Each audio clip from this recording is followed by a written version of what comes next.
Hello book lovers, and welcome to this first book review on my new channel Tristan Talks Books, where we romp through reading the modern, contemporary and best-selling literature of today. Do you like murder? Do you like a good murder mystery, suspense, whodunit? And do you like murder mysteries set in an historical setting? Well, if you do, I have the perfect book recommendation for you. It is Barry Unsworth's Morality Play. This is a sublime murder mystery book. But it's also literary fiction. So it goes beyond just a pure plot. It is exquisite at developing characters, and it has the most unusual approach to a murder mystery I have come across in a long, long while. It's so good that my wife, I read out a snippet to her after about 60 pages, and she got sucked into the book. And we ended up reading the rest just that night together, and she loved it. Now, to explain just why this is so good, I want to step back and just get a brief overview of what your normal murder mystery detection looks like, and then why this is so different. So your typical murder mystery detective book works something like this. A murder takes place, and either a known detective comes in to solve the matter, or an unwilling person becomes a detective either out of curiosity to start with or because they have to clear their name. Through the book, you meet a host of characters, and your detective starts getting clues and information about the murder, building a picture of the scene until, after much thinking and deduction and abductive reasoning, they come to the front of the book and say, this is who done it and how they did it. That's your normal run-of-the-mill genre murder mystery. But now imagine a situation where you are trying to solve a murder right in front of a live audience, using your thoughts as they arise in your head, slightly confused as to where the evidence points. That's what happens in this book. You see, the story is quite straightforward, and I'll give no spoilers. You have a young monk scholar, Nicholas Barber, at the beginning, who has run away from doing his work and meets a band of players going through the forest, players being those who put on plays. They're on their way to Durham, but they are diverted into a town, and when they reach the town, they hear that there's recently been a murder just some days before. And in fact, it's already been investigated. There is a woman in prison. She's, slated to be executed soon. Because of their need for money, the leader of the players suggests, why don't we put on a play describing the murder, the story of it? It will be a play for this town, and it's bound to bring in a lot of people to watch. And so that's what they try to do. They spend the day just gathering the basic information of what actually happened, and then, on the night of the play, they begin to act it out when heckles from the audience throw spanners into the works.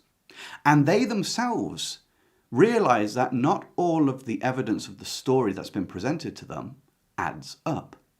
Some of the scenes in this book are so tense because it's not just a case of working out the mystery. The players themselves are trapped in their play. They cannot break out of the play.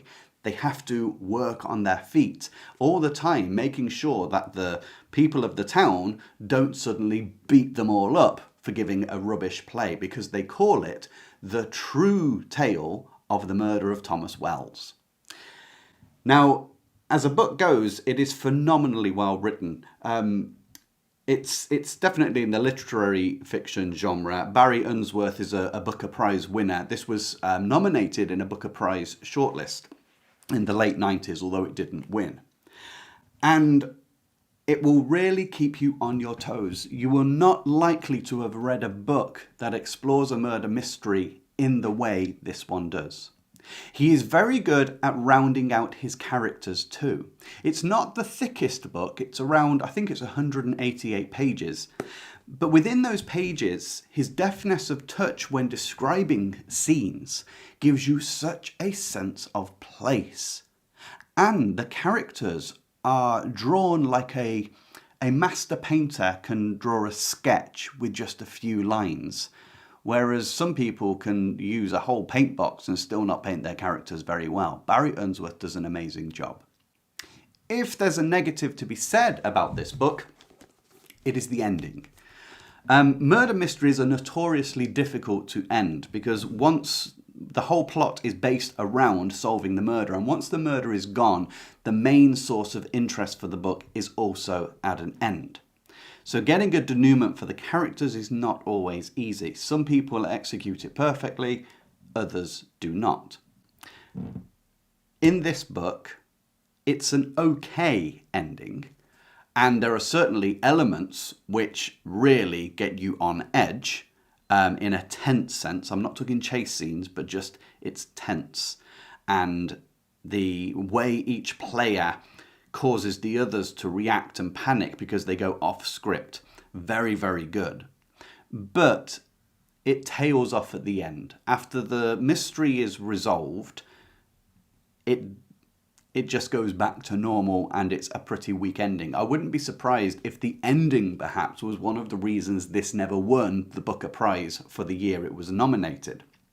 You have a great cast of characters.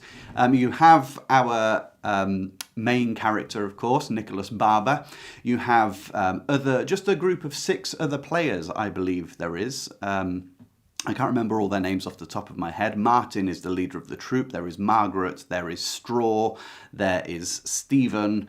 And there's a young lad whose name escapes me at the moment. But you also have, visiting the town, a King's Justice. Why is he there? And why does he not seem to get on with the Lord of the town? Because that comes in as well. You have knights, you have Benedictine monks. You have a beautiful, beautiful tableau of representative characters of a medieval town.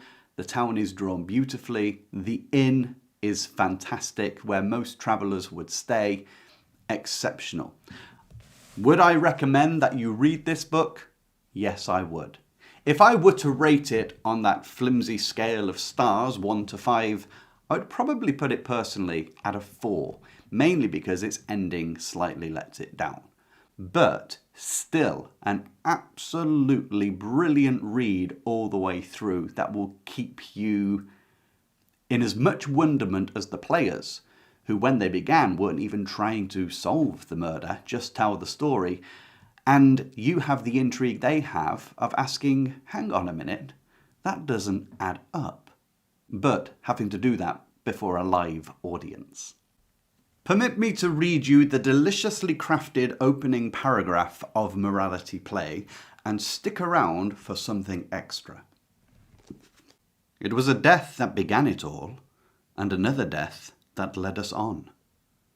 The first was of the man called Brendan, and I saw the moment of it. I saw them gather round and crouch over him in the bitter cold, then start back to give the soul passage.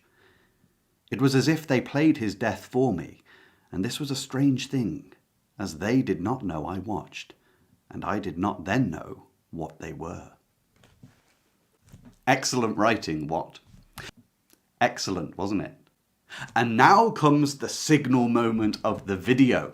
Every book that I review on this channel will be run through the gauntlet of the Ministry of Brutally Honest Book Reviews. In this, we're going to get quotes, and this will probably develop over time, quotes that you could find on the back of books, which instead of being overly obsequious and deliberate marketing hype, are as if some rather brutal and overzealous critics reviewed the book. Let's see what our critics have to say about Morality Play. It's not Pillars of the Earth, but then it's not meant to be. Overall, not bad. The ending had as much spring to it as a tired and overly bendy diving board. More of a plop than a splash.